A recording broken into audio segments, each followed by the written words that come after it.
I don't know. These are both really good players and one really good character. I don't actually know much about this matchup. I do know that for who he is, Roy doesn't really play like a sword character in the traditional sense that Marth might. Looking at like melee or brawl sword characters, Roy's kind of, I always say like he's Captain Falcon with a sword or a knife, where he gets bodied really bad with the fast fall speed, but he's really fast on the ground and in the air. He's able to get a lot of cool combos, a lot of short hop combos. That's something from melee that I feel like Roy's one of the only characters that really has the tools to utilize that short hop tomahawk. Looking for that forward smash, though, on the platform would have killed at a ridiculously early percent. That's just a really good move if you can get the hit. Otherwise, not so much. Roy kind of does negatively affected by his special ability that he's stronger the closer into his body the hit is. So it's reverse of real life. So like the way Marth's sword works, if anyone is new, is that the tip of the sword does the most damage. And the back of the blade is weaker. With Roy, the back of the blade is stronger, the tip is weaker. Interesting enough, in real life, Marth is the way it works. The tip of the sword is the fastest moving part, you know, like pendulum effect.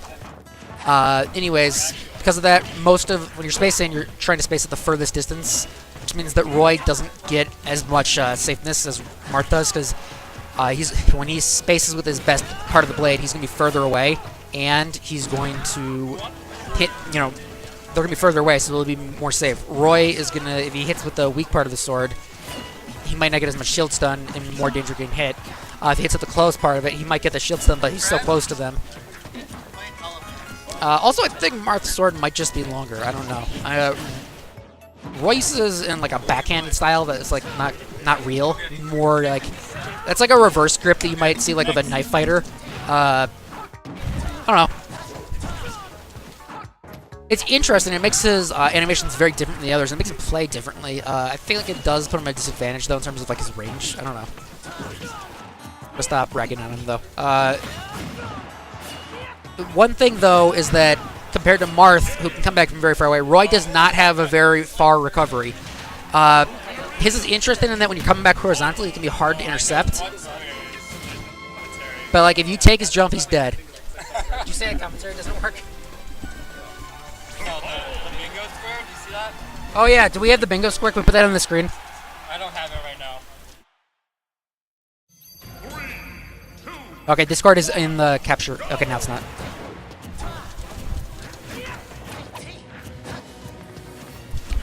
Tree, are you still in? You're still in. Okay. Dude.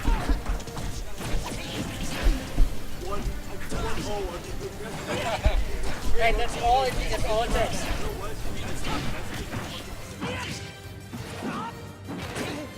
Anyways, going back to FD Game 2, I think that's a better pick to be, just because the length of the stage gives more room for Roy to take advantage of the fact that his character is just more mobile than Marth, so he needs to use that space to his advantage.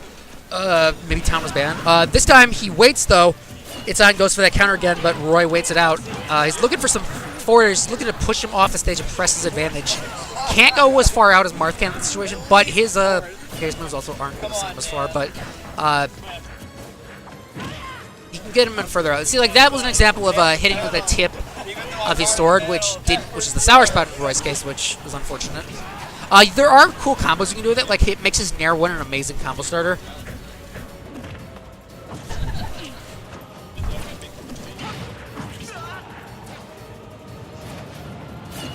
Okay, he's looking at the setup for a down air. I was looking for that last game. It's very hard to do because I think if they just space right, you're just not going to get it unless like you're a certain character, and that's not like a name anyway. I actually don't know off the top of my head.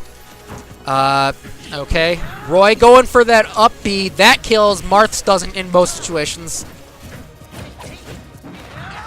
Go for that up B again. It's on missing the sweet spot on his up smash. Does a lot of damage though. Roy uses that Nair. His Nair is, because of his speed, I think, a more interesting move than Marth's. They're both good Nairs, though. Not traditionally for, like, combo breaking, but they have an up B to do that, so they can use, like, area denial with their up B, with their Nairs. Kind of like Cloud, except he can't combo break with his up B unless he's got in shields. He's got limit. Anyways, though, Marcolio is going to need to find his fire here. It gets that forward air kill. He is at 100%. ItsOn is in a very good position to shut this out 2-0. But, you know, Marcolio, a very aggressive, hyper-offensive character, hyper-offensive player, too. He's not going to go quietly into that good night. He's going to go down fighting, or he's going to do something crazy and bring this to a game 3.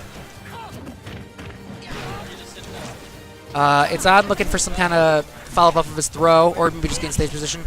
Roy's coming back on stage, swinging, getting the confirm into the grab, going for a down air. That's crazy. He's got it. His movement's on point right now. He's really controlling the stage until ItsOn gets that stray hit on him and is able to regain control. Looking for a dancing blade. That would be very dangerous to deadly to get hit by. Looks like jab 1 into up air, up tilt, sends Roy sky high. Then that's going to be it. He gets the jab 1 into forward tilt. That was a really good burst of momentum from the end by Marcolio, and he's able to put him off stage and put the damage back into percents where it was like really last hit, even though we started down with a 100% deficit. It just so happened that once